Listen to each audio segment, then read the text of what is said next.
Una de las empresas de alimentos más grandes de América Latina, con más de un siglo de historia, acaba de adquirir una deuda de $2.000 millones. ¿Para qué? Para comprarse a sí misma. Sí, escuchaste bien. Esta es la historia de cómo el grupo Nutresa, bajo el control de Jaime Gilinski, se convirtió en el epicentro de una de las movidas empresariales más audaces y controvertidas de Colombia. Esta es la historia de cómo un caleño con orígenes lituanos rompió el enroque que distinguía la pujanza paisa. Yo soy Olga Rendón, periodista, y te doy la bienvenida a este nuevo episodio de Salva tu Bolsillo Corp, donde te cuento los ires y venires de las empresas colombianas más queridas o más odiadas y de los personajes alrededor de los negocios más importantes del país. Hoy con ustedes, así es como Gilinski se hizo a Nutresa.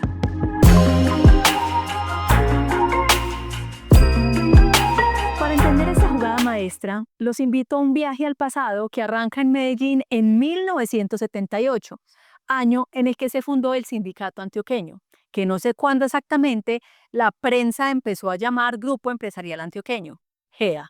Este conglomerado de empresas no era un grupo empresarial como tal, estaba pensado más bien como una fortaleza construida sobre un ingenioso y complicado enroque accionario.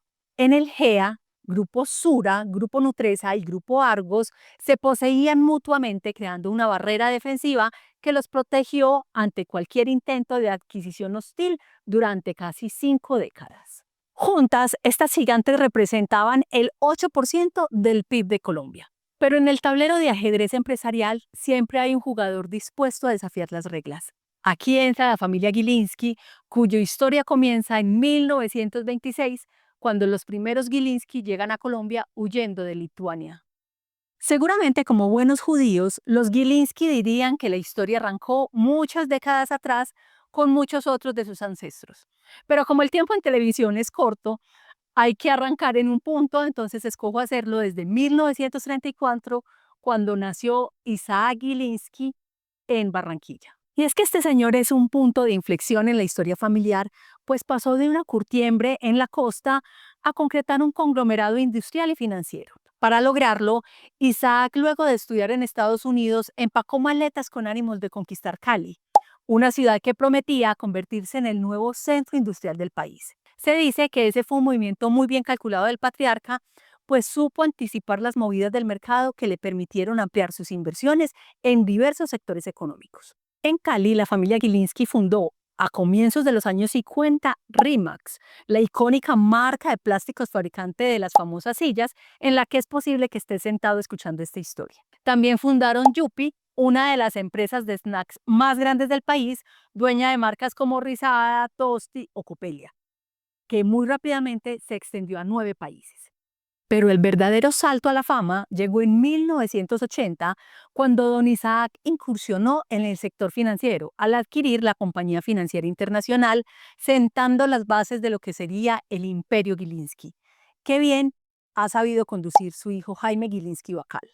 Jaime ya lideraba el emporio financiero de su padre a principios de los 90, precisamente cuando decidieron comprarle al Estado el Banco de Colombia, un banco antioqueño centenario que había sido nacionalizado luego de haber sido adquirido por Jaime Miquelsen Uribe del Grupo Gran Colombiano a punta de autopréstamos.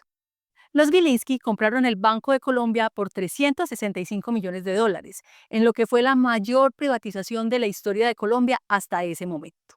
Obviamente ese platal no salió del bolsillo de Isaac y Jaime, sino de más de 100 inversionistas gringos y europeos, entre los que se encontraban Morgan Stanley Asset Management, George Soros y Tiger Management. La estrategia de Jaime Gilinski se centró en estructurar rápidamente el banco y mejorar su eficiencia operativa, lo que le permitió escalar posiciones en el mercado financiero y a la par negociaba con el Banco Industrial Colombiano del Sindicato Antioqueño una fusión. Y aquí es donde Gilinski y el GEA se miraron a la cara por primera vez para hacer negocios. Gilinski les vendió el 51% del Banco de Colombia por $418 millones y mantuvo una posición minoritaria en la compañía, que en pocos años conoceríamos como Bancolombia. Hasta aquí todo muy bien. Gilinski se ganó $53 millones en unos pocos años y no salió del todo del negocio. Pero con el tiempo, a Jaime no le daban las cuentas y empezó a sospechar que los antioqueños del BIC le habían comprado con autopréstamos. y argumentó que el Banco de Colombia costaba mucho más. Así que emprendió un pleito legal que apenas vino a solucionarse en 2010 con un acuerdo del que no se ofrecieron más detalles que no hubo vencedores ni vencidos. ¿Cuánta plata se movió de un lado a otro? Es algo que al parecer nunca sabremos. En medio de todo este pleito, Jaime adquirió al Banco Sudameris, que luego fusionó con el Banco Tequendama para constituir lo que hoy conocemos como el GNB Sudameris, conglomerado al que luego llegarían Lulobank, Metrobank y Servibanca. También compró a la revista Semana y al periódico El País de Cali, y así los negocios de los Gilinski siguieron creciendo, mientras que las empresas del GEA también lo hacían, cada uno por su lado, hasta que se desató la guerra. La noche del 10 de noviembre de 2021, un baldado de agua fría cayó sobre el GEA. La Bolsa de Valores de Colombia anunció el cierre de operaciones de la acción de Grupo Nutresa porque había un interesado en comprar el 50.1% de sus acciones. Se trataba de una empresa llamada Nugil. No olvides este nombre que es muy importante en la historia. Para esa época yo era editora económica en El Colombiano y recuerdo cómo nos costaba dar crédito a lo que ocurría. El periodista Diego Vargas esa misma noche rebuscó como pudo información sobre la compañía y descubrió que se trataba de una empresa creada en Panamá hacía pocos meses por Jaime Gilinski, solo con $1.000.000. En esa primera oferta pública de adquisición, OPA, Nugil ofrecía $7.71 por cada acción, lo que representaba un 37% del valor que tenía cada papel de Nutresa en la bolsa. Pocos días después ya había más claridad. Gilinski no actuaba solo, lo hacía con un fondo de Abu Dhabi que le proporcionaba una billetera inagotable, lo que muchos vieron como una propuesta irresistible y otros como una toma hostil que quería arrancarles de las manos la joya de la corona. Grupo Nutresa es un conglomerado gigantesco de alimentos procesados, dueño de marcas tan queridas y consumidas como Jet, Chocolisto, Colcafé, Zenú, Doria, Noel, Cremelado, entre muchas otras. Pero también era el accionista mayoritario de Grupo Sura, que a su vez es dueño del 46% de Bancolombia y poseía el 9% de acciones del Grupo Argos. De ahí que la OPA se sintiera para los empresarios paisas más como una retaliación que como una inversión de cualquier jugador en la bolsa.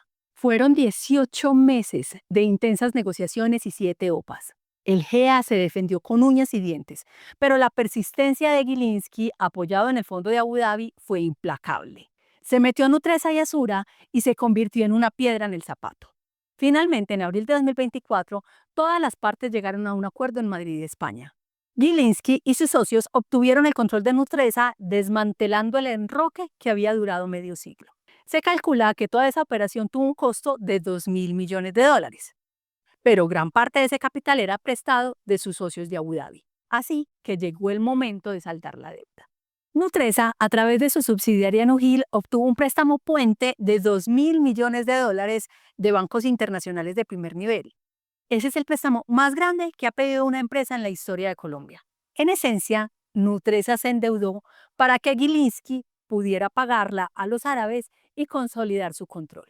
Esta maniobra le permitió a Jaime Gilinski obtener el 84.5% de las acciones directas de Nutresa, convirtiéndose en el presidente de la compañía con su hijo Gabriel también a bordo en la junta. Nutresa es ahora la joya de la corona del imperio Gilinski. Mientras tanto, Sura y Argos están finiquitando lo que queda del enroque accionario y están a punto de enterrar al GEA. Sin embargo, todas las empresas de las que te hablé en esta historia hoy cuestan mucho más que aquella noche de noviembre de 2021.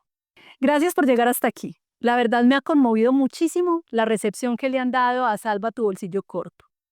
Espero que este video te haya gustado y te agradezco hacérmelo saber con un like y un comentario. Si no lo has hecho, te invito a suscribirte y activar las notificaciones para que te llegue más contenido como este y consejos financieros que salvan tu bolsillo.